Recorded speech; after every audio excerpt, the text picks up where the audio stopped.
What is going on, guys? It's Toby here with another YouTube video. So if you are new here, please remember to hit that subscribe button. But today we're going to be painting in these Baer brakes, like the actual indent for the letters, purple. Actually, no, white. I don't know what I'm talking about. We painted the brakes purple in the previous vlog, and today we're going to be coloring in those letters with white. Of course, I took a poll on TikTok. I said black or white, and a lot of people told me to go with white, so that's the plan. So I need to go to Hobby Lobby to pick up like model coloring paint, like I explained in the previous video where we went to Universal and that type of stuff, and then we'll get it all colored in. I actually need to like wrap this up before I like scratch it up crazy. So let's put this in the trunk and then we'll get on our way to Hobby Lobby. So right before I go to Hobby Lobby, I'm just gonna go ahead and pack this away. Make sure not to hit like those rotors or anything, because that'll definitely scratch it up.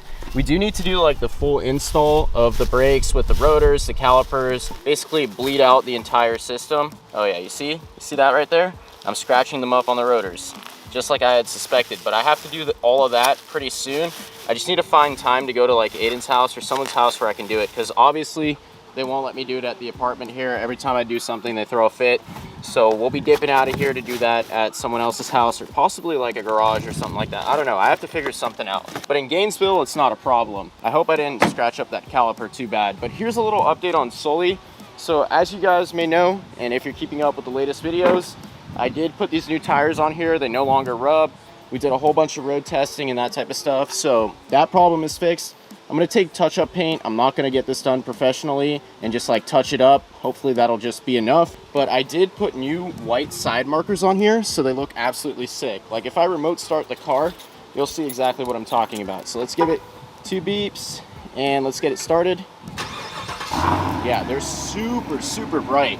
But I got them off of eBay. I made a full TikTok video, and yeah, I think they just look 3 times better than having red and orange there. So they've majorly improved the look of the car with just like a $40 upgrade and made it look way more aggressive. Like, you can't tell me that that doesn't make the car look completely aggressive. It kind of reminds me of Frozone out of The Incredibles. But we're gonna get headed to Hobby Lobby. Enough with the chitter chatter. I need to get there before they close. I think it's pretty soon. So let's get on the way. Not sure if I've mentioned this before, but we do have a new intake manifold coming for Sully. So my boy works at GM and he hooked it up, and basically we're gonna be going with a C8 intake manifold, which is pretty much the LT2, I think. But when I get it, I'm sending it right off to like Kong Performance or someone else to get it ported. And Sully's full bolt-on adventure is going to start. So I guess that's like the first mod. Then obviously I'm gonna need like a cold air intake, probably a throttle body next. So I'm probably going with like, I think the 70mm one. I'm not entirely sure, I have to Google it again. But there is some sort of ported throttle body for that LT2 intake manifold that'll work with it. This is like the first day it hasn't rained out here in South Florida. We should have done some 60 to 130 runs with Sally. Maybe that's what I'll do for the second part of this video, because obviously it's gonna take a while to paint up these Baer brakes. Probably going to have to add another clear coat on top of the white letters so it actually has some sort of protection and heat resistance.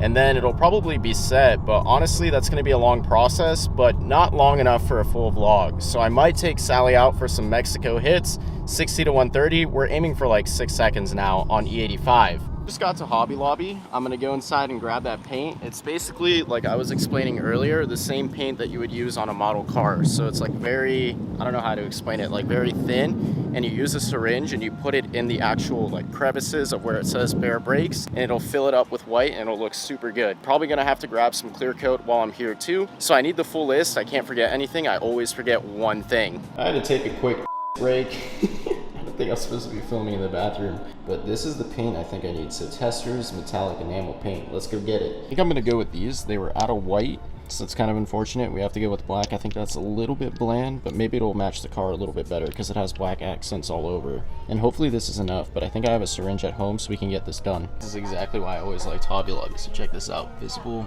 V8 engine. It shows like every moving component in the motor.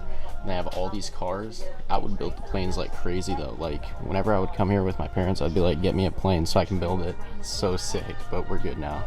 We'll head out and get this done. I'm checking out and getting the paint and stuff, and the cashier was like, no way, is that you, Toby? And I was like, yeah. So he's actually pretty cool. He's getting a scat pack within the next year. And I told him, let's meet up. Let's go to car meets with each other since we're both in West Palm. So yeah, I just thought it was cool, you know. I just go to Hobby Lobby and I randomly run into one of my followers. I did follow him on Instagram too, so look forward to making some content with him, possibly reviewing the Scat Pack. He said he wanted to pro charge it, built motor, all this, so I'm excited to see his build. Before I go back home, I gotta fill up freaking Sally with some 85, so I gotta bring like a jug because I accidentally ran the car out of gas. My bad, noob move, because I wasn't expecting the range to be that low. I literally got 70 miles of range after I did like 2 pulls, so I ran out of gas. Now I gotta fill it up with a canister. 85 is not good for dailying a car. Like, now that the car is on the 85, I'm probably not gonna drive it half as much as I used to, because it's just so, it's annoying, it's a hassle. You get no range. I think I'm getting like 6 miles per gallon, but I have to confirm on the computer on the car, like it'll literally tell me exactly, but I'm getting at most 100 miles of range, and that's if I baby the car. If I go hard on the car, I'm getting 70 to 80 miles of range, and then it's completely empty. Yep, so here's my pro tip. Don't run out of E85 and have to come to the gas station and fill up like this, because this is not fun. E85, nothing like it. I mean, it is worth the power gains though. It should be good. Almost on my way back home, or I am on my way back home. I'm almost back home, but I'm not sure if you all recall this or not, but Xander told me that the entire fuse box for the Camaro is located in the trunk, and we actually showed it on video. So I have the gas in the trunk right now. If it tips over, it's destroying all the electronics for this car in the snap of a finger. So let's go ahead and hope that doesn't happen, and those leak-free containers actually are leak-free, because last time I used them, they leaked a lot. So for some reason, my backup camera doesn't work anymore. Not entirely sure. All of a sudden in a brand new car, so this car has to go to Chevy. But let's go ahead and take a look at these brakes and discuss something. If you want them to come out in like a lighter color, and look at that, I'm chipping them like crazy. But anyways, if you wanted them to come out in a lighter color using this same exact purple, you need to use a a black base coat. I used a light color base coat, which was like gray with the primer, and they turned out a little bit dark. But if you want it to pop more, just from my personal experience, paint it with a darker primer and it'll come out perfectly.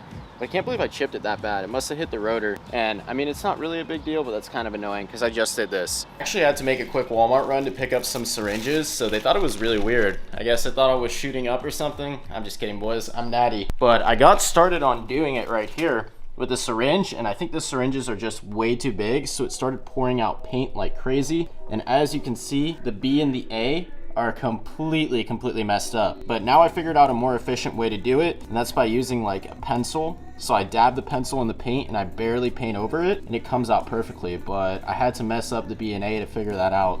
So big rips. I mean, probably shouldn't have even done it in the first place and bought a sticker kit off of eBay, because they definitely would sell something like that on there. But I mean, I guess you live and learn.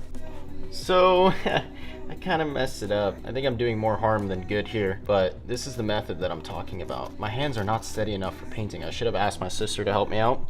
She's really good with that, but this is what I'm doing, just like slowly dabbing some paint on there. Look at this. There's basically no ridge here, so very little paint before it goes over the edge, and it's very easy to mess up with the non-steady hand that I have. But here's what it looks like so far. Messed up the B, messed up the A, messed up some of that part, like the actual claw mark, but I mean, it looks okay. Hold up, I need to get a better angle.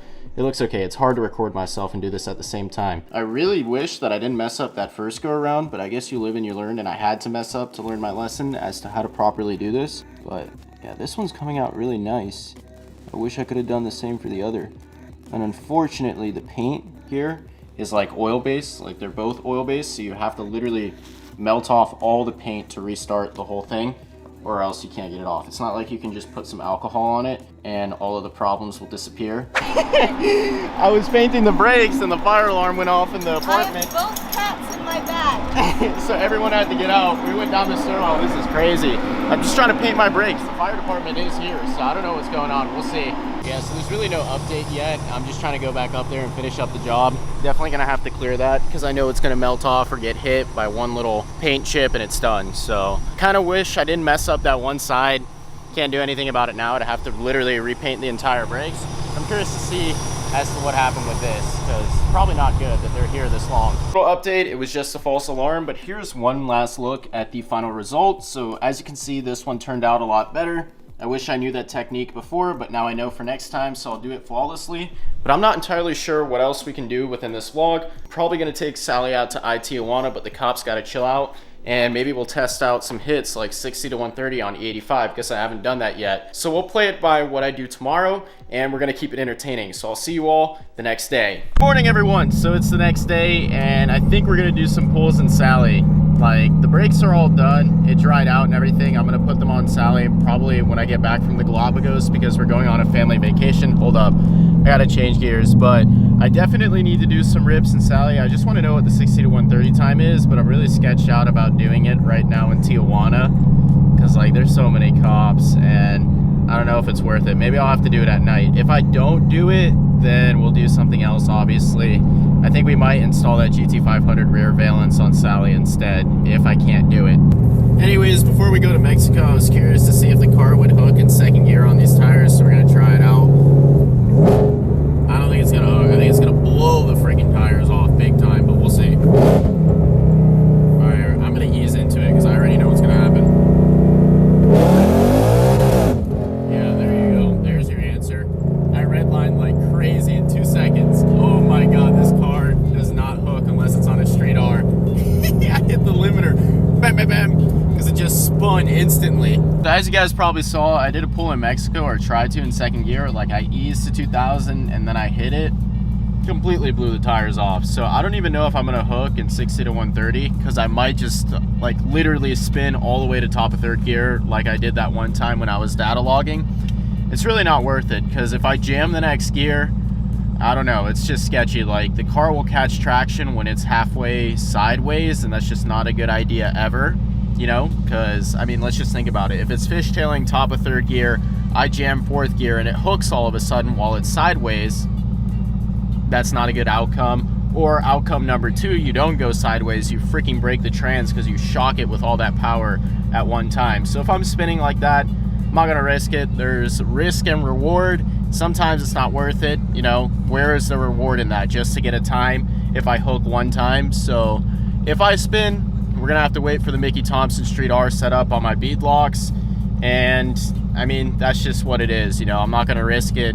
There's no reward. I mean, it's not worth it at all. And I hope you guys can relate to what I'm talking about. It's the next day and I just decided not to do any more 60 to 130 runs, or not do any in general, because I know the tires are gonna spin like crazy on the Nitto and TO5s. But I went on Facebook Marketplace because I really want to hook. And hold up, let's check out these taillight covers. So yeah, if I put some light on it, that looks absolutely insane if the camera will focus properly. But anyways, as I was saying, I went on Facebook Marketplace and I found some Mickey Thompson Street R radials. So we're gonna be getting rid of these SS's and getting those mounted and basically buying them today. So I gotta go to a shop, it's like 10 minutes away, and we'll have that set. I'm not gonna be doing 60 to 130 pulls in this video. I'll just do it in a different one, but I just thought this was super sick. So we're going to the Galapagos, like, I think tomorrow morning, and I just don't want to be doing that right now. I just want to get the tires all sorted out, and then when I come back, we'll do a separate vlog of the 60 to 130 runs with the Mickey Thompson Street Rs. But I'm glad I found a good deal on Facebook Marketplace. They're actually going to mount them for me too, so it's going to be super dope.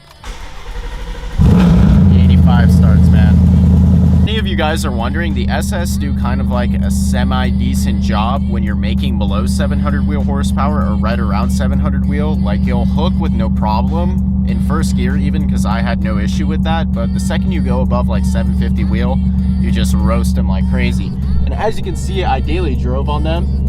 So I went through the tread super fast. They are super bald. It is time for them to go. The beadlocks are gonna look crazy on the back of the car again. They're gonna make their resurgence. We haven't seen them on the car in a while. And since I don't daily drive this car anymore, why not keep them on all the time? I just wanted to say a big shout out to Keith for these because it looks insane, like much better than it does in dark lighting. And it really matches up with that Anderson Composites GT350R spoiler. So overall, that carbon fiber bezels for the taillights, like they snapped and it went harder than I think it ever would. I thought it was a little bit ricey and corny, but it looks insane. Like, just look at that. I don't know if I can get the lighting right, but yeah, that is insane. But if we look at the wheels here, this is the last look on the GT350 wheels for a while. And then we're going straight up to the Street Rs on the beadlocks from Forgestar. I do need to get some front runners for this car though. Let's go ahead and get to that tire shop. Really need to figure out what's going on with the steering wheel. So like ever since the accident, it's been shaking like crazy. Like if I just let go of it, you can see it. And we thought it was the wheel hub. It wasn't. So I don't really know what else I can like check for to diagnose. Maybe something in the front suspension, but it's not good. Like, this wheel is just yanking side to side, and the car is trying to yeet me off the road constantly when I'm driving it, so it's super sketchy. Hey, how's it going? What's up, Nick? How are you? Good, how are you? Pretty good. So, I think those are 305 45 17s. Okay. And you can mount them too, right? We can. It might be a little late. So I didn't want to be overly intrusive with the recording and all that type of stuff, but they do everything here. So it's like a performance shop. They do alignments, balancing, all that type of stuff here. Pretty cool shop. I think it's called 1320 Parts, but I went with the Mickey Thompson Street R's, 305 45 17. They said they're gonna call me when it's ready, but it may take a little bit longer because it's a beadlock. I mean, I understand that you have to like torque down every single bolt. It's kind of annoying, but yeah, I just didn't want to be weird about the recording. I wish I recorded a little bit more, but the guys there were super chill. Maybe I'll record more when I go pick it up. I don't know yet. It's 4:40 right now. I'm gonna go to the bank and hopefully that performance shop gives me a call back and says the tires are ready. If not, I don't know when I'm picking them up, because like I said earlier, we're going to the Galapagos, so I guess it's gonna have to be after the Galapagos. But anyways, I need to deposit a few hundred so that I can charge the card and get some percentage back. You always got to do that. That's a smart way to do it. Instead of paying it from the debit card, you can get a little bit back from the credit card companies. So I'm going to deposit. We're going to charge the credit card, and then I'll pay for it with the credit card statement at the end of the month. But oh my God, almost stalled the car. You guys saw that? I released the clutch way too slowly with absolutely no revs. Actually, I think there might be something going on with my clutch. It might be going out, because I know this is not rated for the horsepower that I'm supposed to have, and it might actually just be going out now. So big rips. You guys saw that? It just stalled out when I was trying to roll into it. Rated for 800 horsepower. I'm running 800 horsepower, but when I bought it, it was glazed. So I don't know. Might be tapping out now. We'll see. I don't know. I'm kind of scared to stop the car again and then have it stall out like that. Honestly, I think I was just tripping out about the clutch. Throw this in there. Get it done. So I just got some bad news. The performance shop just called me. That guy just completely ran that stop sign. But the performance shop called me. They said they're not going to have it ready until tomorrow afternoon. I'm leaving tomorrow at 6 a.m. So I guess we're going to have to wait 7 or 8 days before I can see Sally's new tire setup. Big rips, but I was bugging about the clutch. So I wasn't giving it enough gas, and I was like stalling it or causing that crazy shudder. I don't know. Sometimes you just bug out like that when you drive manual, and you think there's a mechanical problem, but you're really just not driving it properly. So I'm glad that's not an issue, and I guess we'll just have to wait for the tires to come in. So the last thing that I'm going to do for this vlog is show what the Baer brakes are going to look like. So I'll go grab them from up in the apartment because the lettering dried out, and I'll put them next to Sally. And then I guess we're going to have to wait 10 days until I can go and pick up those new Mickey Thompsons for the rears. I tried to get it done, but the shop is super busy and I'm not the only customer. So yeah, that's pretty much it, honestly. So I went and grabbed them from upstairs, and this is the final result with like the lettering all dried out. So it looks pretty good, honestly. Like, not too bad for a novice painting up these brake calipers with some spray paint. And I'm gonna put it next to the car now and show what the difference is gonna look like between the Brembo and the 4-piston Baer. Like I just said, this car, the Performance Pack Mustang, comes with 6-piston Brembos in the front from the factory, and I painted them not too long ago at a shop. Now this purple right here isn't an exact match, but it's pretty close to the point where you can't even tell, like at a first glimpse. So I'm not even gonna bother repainting the rears. The rears aren't Brembos, but I really wish I could get some white lettering for this, but I couldn't. They were all out. But that's the comparison right there. So you have the 6-piston Brembo. Obviously it's a lot bigger, but this Baer lightweight brake kit is going to save me around 30 pounds of unsprung weight, and that really makes a huge difference. So once again, Brembo, 4-piston Baer, and then we'll have to install the drilled and slotted rotors once I get back. If you guys enjoyed this video, please remember to comment, like, and subscribe, and I'll see you in the next one.